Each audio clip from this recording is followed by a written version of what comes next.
El renombrado comandante islâmico Tariq ibn Zayed, el ano 711 DC, cruzou el estrecho de Gibraltar y pisou a Península Ibérica, donde se encuentram hoy día Espanha y Portugal. Sin embargo, debido a la ausencia de una fuente primaria diretamente relacionada con esta expedición, os detalhes sobre esta campanha se pueden conhecer a partir de obras escritas em anos posteriores. No obstante, temos informação definitiva sobre por que el Islam se convirtió en la religión predominante en la Península Ibérica en um corto período.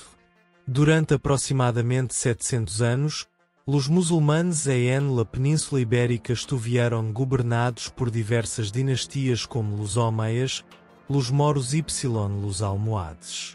Sin embargo, la dominación islámica en la península começou a debilitar-se gradualmente a partir del siglo VIII.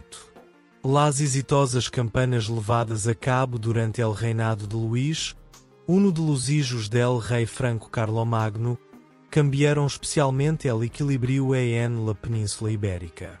Estes esfuerzos alentaram a los reinos cristianos, apertados desde el sur debido ao avanço muçulmano, lo que levou ao início del processo conhecido en la historia como la Reconquista ou la Reconquista para los cristianos.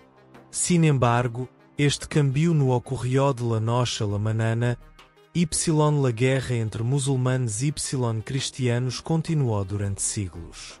Finalmente, os reinos cristianos começaram a ganhar superioridade en Espanha, avançando progressivamente y capturando cidades muçulmanas.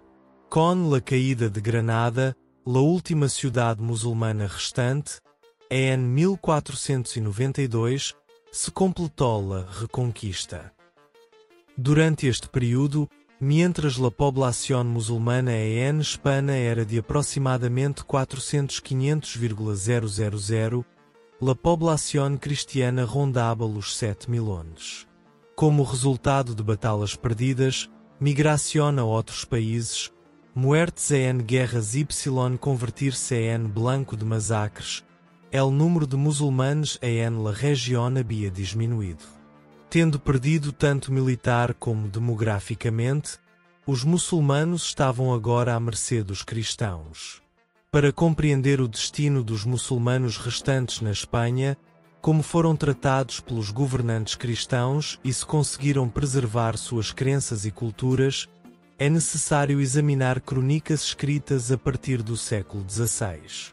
Durante este processo, focar no significado do termo moro, utilizado para descrever os muçulmanos que viviam na Península Ibérica, pode proporcionar uma compreensão mais detalhada. Por exemplo, os muçulmanos que viviam na região de Granada sob o domínio do Reino de Castela começaram a enfrentar sérias pressões desde os primeiros anos. Em Valência, afiliada à dinastia Arábegão, a situação inicialmente não era tão severa, mas com o tempo, as pressões aumentaram. O lugar onde essas pressões atingiram seu auge foi Granada, que tinha a população muçulmana mais numerosa. O arcebispo de Granada, Hernando de Talavera, havia convidado os muçulmanos que viviam na região a se converterem ao cristianismo, mas essa iniciativa terminou em fracasso.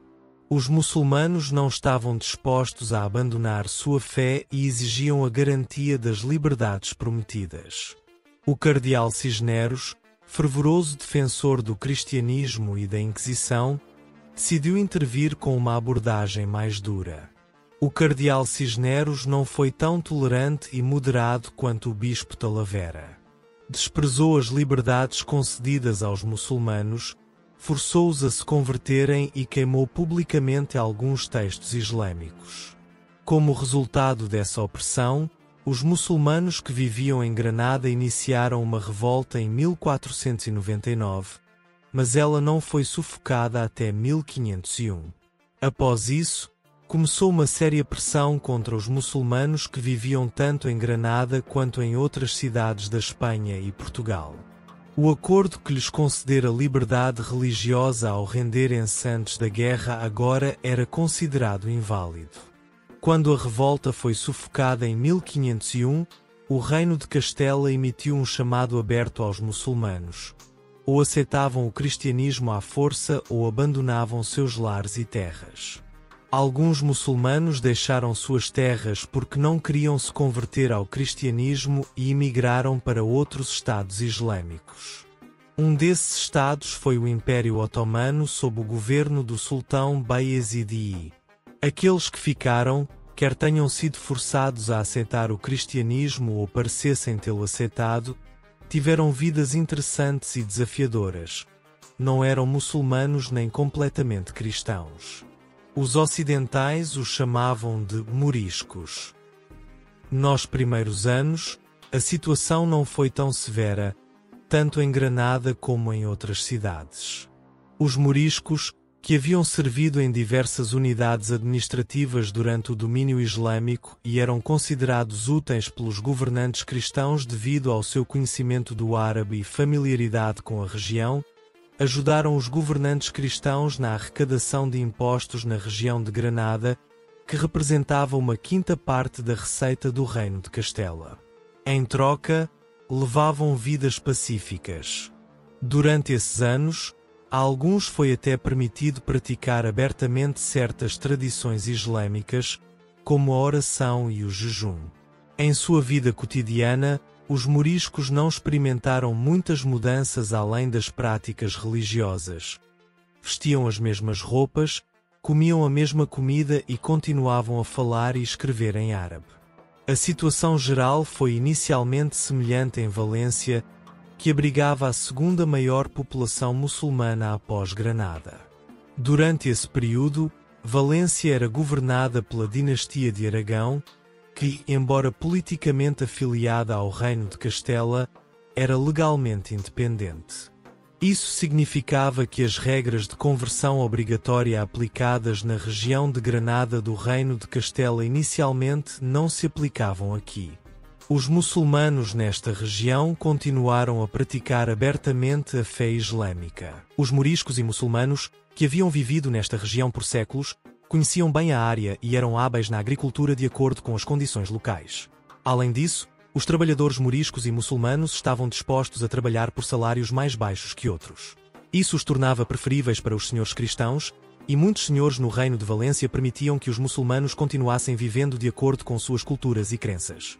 No entanto, essa situação positiva começou a mudar com a crescente intervenção de grupos cristãos radicais e a influência papal.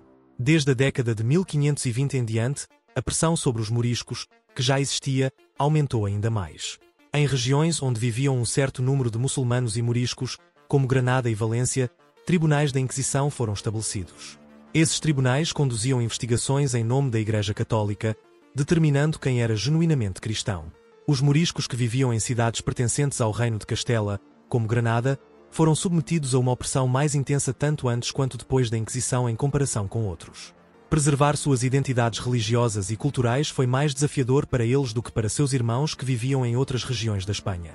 Para resolver essa crise de identidade, vários líderes religiosos emitiram fátuas, decretos islâmicos, durante este período. Duas delas, em particular, foram notáveis. Depois que os cristãos obrigaram alguns muçulmanos em certas regiões a se converterem a outra religião, um estudioso da comunidade islâmica argelina declarou que era obrigatório para todos os muçulmanos na Espanha emigrar. Segundo ele, exceto aqueles em extrema desesperação, todos os muçulmanos deveriam abandonar seus lares e continuar a se apegar à sua fé. A segunda fátua foi emitida por outro estudioso islâmico argelino, Ubaidullah el-Mahribi. Segundo essa fátua, os muçulmanos, se forem forçados e acreditarem que tais ações são proibidas, podem participar de comportamentos como beber álcool, comer carne de porco e rezar diante de ícones em igrejas. Embora não fosse o ideal, essas ações podiam ser realizadas sob coerção. A fátua de El-Mahribi foi mais amplamente aceita entre os moriscos, e muitos que haviam abandonado publicamente o Islã continuaram secretamente aderindo à fé islâmica. No entanto, isso era previsível para os cristãos. Portanto, os moriscos que compartilhavam o mesmo ambiente com os cristãos precisavam ser muito cautelosos. Quando queriam rezar em congregação, iam às casas uns dos outros em pequenos grupos.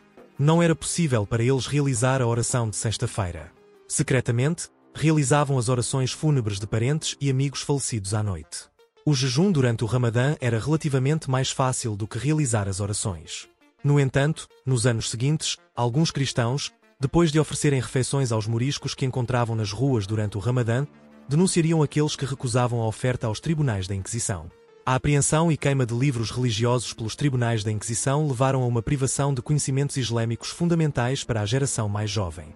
Especialmente após a segunda metade do século XVI, surgiu um problema significativo com a morte dos moriscos que haviam vivido durante o período islâmico. A quantidade de pessoas com conhecimento sobre a religião diminuiu rapidamente, e não havia nenhuma fonte para que os recém-chegados adquirissem esse conhecimento.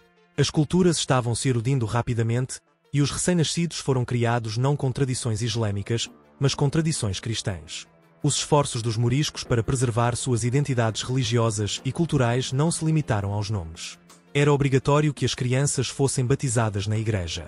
Após a cerimônia de batismo e nomeação cristã, a criança seria levada para casa e lavada. Em seguida, de acordo com as práticas islâmicas, a chamada para a oração seria recitada em seus ouvidos, e um nome muçulmano seria sussurrado para ela. Os moriscos, embora secretamente, tentavam manter suas culturas e práticas religiosas de alguma forma. No entanto, senhores cristãos e autoridades da igreja, que acreditavam ser necessárias medidas mais rigorosas para evitar que os moriscos perdessem suas identidades muçulmanas, notaram esses esforços. Em algumas cidades da Espanha, foi proibido falar árabe. Isso levou ao esquecimento gradual do árabe. Curiosamente, o próprio alfabeto árabe não foi proibido. Apenas falar árabe foi proibido. Os moriscos continuaram sua comunicação entre eles usando o alfabeto árabe, mas escrevendo em espanhol. Essa mistura linguística foi chamada de aljamiado. Os moriscos, que estavam começando a esquecer o árabe, ainda conseguiam, embora com dificuldade, garantir a transmissão do conhecimento religioso entre as gerações jovens que falavam principalmente espanhol. À medida que a pressão sobre os moriscos aumentava, o alcance e o número de proibições também começaram a crescer. Em algumas cidades da Espanha, foram impostas restrições de vestimenta aos moriscos. Especialmente, às mulheres não era permitido cobrir-se de acordo com as normas islâmicas. Não apenas aqueles que tentavam permanecer secretamente muçulmanos, mas também os nobres cristãos que tentavam tratá-los com tolerância, sofreram essas opressões. Por exemplo, o almirante Sancho de Carbona de Aragão foi condenado à prisão perpétua por permitir que os muçulmanos construíssem uma mesquita e rezassem em suas terras. O processo de expulsão, que continuou de 1609 a 1614, sob a decisão de exílio, obrigou centenas de milhares de moriscos a abandonarem seus lares. Uma parte significativa desse exílio se estabeleceu no Marrocos, Argélia e Tunísia, enquanto outros foram para cidades otomanas.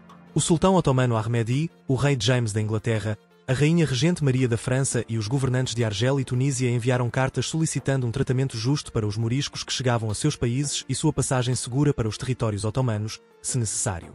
Os moriscos se estabeleceram no Império Otomano, isentos de impostos, e aqueles habilidosos na navegação foram empregados na marinha. Os moriscos se destacaram no norte da África em agricultura, comércio, artesanato, artes, ciência e literatura. Através da aplicação de novas técnicas de irrigação e o cultivo de certos tipos de produtos, transformaram as terras que ocupavam em áreas agrícolas férteis. O estabelecimento de numerosas fundações pelos moriscos após o exílio fornece informações sobre seus níveis econômicos. Os moriscos fizeram contribuições significativas às sociedades onde viveram com sua música única, tradições, conhecimentos filosóficos e estilos arquitetônicos distintivos. No entanto, rastrear a história dos moriscos tornou-se desafiador após o exílio. Alguns podem ter retornado à Espanha, mas é provável que tenham adotado completamente uma identidade cristã ao perderem seus direitos legais. No entanto, a descoberta de livros religiosos escritos em árabe em alguns lares durante este período indica a existência de pequenos grupos de moriscos que viviam secretamente como muçulmanos na Espanha. Os moriscos, com as pressões que enfrentaram e as contribuições culturais e econômicas que fizeram às regiões para as quais emigraram, conquistaram um lugar importante na história islâmica.